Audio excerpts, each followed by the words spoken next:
লক্ষ্মীর ভান্ডার প্রকল্পের উপভোক্তাদের জন্য বড় ঘোষণা। কথা রাখলেন নতুন মুখ্যমন্ত্রী শুভেন্দু অধিকারী মহাশয়। পশ্চিমবঙ্গে চালু হচ্ছে অন্নপূর্ণা ভান্ডার, রাজ্যবাসীর জন্য বড়সড় উপহার। আজ এই প্রকল্প নিয়ে হয়ে গেল বড় ঘোষণা। কবে থেকে উপভোক্তাদেরকে দেওয়া হবে এই ৩,০০০ টাকা? মে মাসে কি এই টাকা দেওয়া হবে? এই নিয়ে এসেছে গুরুত্বপূর্ণ তথ্য। পাশাপাশি মহিলাদের জন্য এই নিয়ে আরো কয়েকটি বিশেষ আপডেট। এই টাকা পেতে কি নতুন করে আবার আবেদন করতে হবে? অর্থাৎ অন্নপূর্ণা ভান্ডার প্রকল্পে কি আবার নতুন করে আবেদন করতে হবে? যারা লক্ষ্মীর ভান্ডার প্রকল্পের টাকা পাচ্ছিলেন তারা কি আবার এমনিতেই এই টাকা পাবেন? কিংবা যাদের এখনো নাম তোলা নেই তাদের এখন কি করতে হবে? কবে নাগাদ এই টাকা উপভোক্তাদের ব্যাংক অ্যাকাউন্টে আসবে? আর এই গুরুত্বপূর্ণ তথ্য জানানোর জন্যই আজকের এই ভিডিওটি অবশ্যই শেষ পর্যন্ত দেখবেন। তার আগে বলে রাখি, আপনাদের জন্যই কিন্তু প্রতিদিন আমরা এরকমই গুরুত্বপূর্ণ ভিডিওর আপডেট নিয়ে আসবো। তাই অবশ্যই আমাদের চ্যানেলটিকে সাবস্ক্রাইব করে পাশে থাকা বেল আইকনটিকে প্রেস করে রাখুন। মুখ্যমন্ত্রী হয়ে কথা রাখলেন শুভেন্দু অধিকারী। এখন থেকে প্রতি মাসে কিন্তু মা বোনেরা পেয়ে যাবেন নিজের ব্যাংক অ্যাকাউন্টে ৩,০০০ টাকা করে। লক্ষ্মীর ভান্ডার প্রকল্প বন্ধ করে চালু হবে খুব শীঘ্রই অন্নপূর্ণা যোজনা। যারা লক্ষ্মীর ভান্ডার প্রকল্পে ১,৫০০ টাকা করে পাচ্ছিলেন তারা কিন্তু এবার অতিরিক্ত আবারও ১,৫০০ টাকা পেয়ে যাবেন। অর্থাৎ নিজেদের ব্যাংকের অ্যাকাউন্টে ঢুকে যাবে ৩,০০০ টাকা প্রতি মাসে।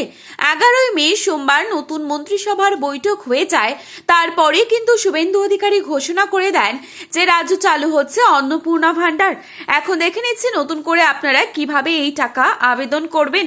এই ক্ষেত্রে এক কথায় বলা যায়, কিছু কিছু মহিলাদেরকে আবেদন করতে হবে এবং কিছু কিছু মহিলাদেরকে আবেদন করতে হবে না। যারা নিয়মিত লক্ষ্মীর ভান্ডার প্রকল্পের টাকা নিজেদের ব্যাংক অ্যাকাউন্টে প্রতি মাসে পাচ্ছিলেন তাদের কিন্তু কোনোভাবেই আর নতুন করে আবেদন করার প্রয়োজন নেই।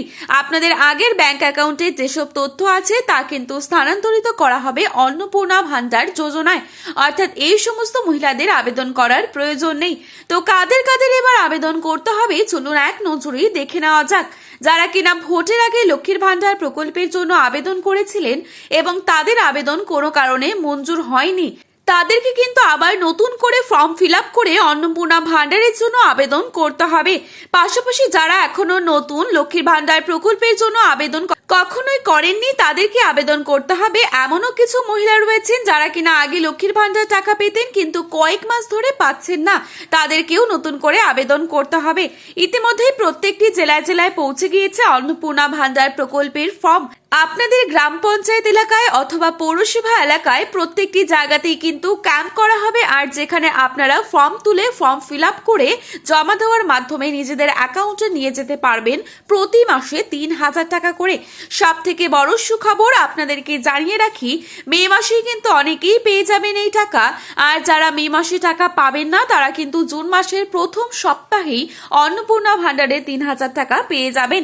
তাই যারা এখনো লক্ষ্মীর ভান্ডার প্রকল্পের টাকা পাচ্ছেন না এবং যারা কিনা নতুন করে আবেদন করবেন তারা ইতিমধ্যেই ফর্ম সংগ্রহ করে আবেদন করে ফেলুন।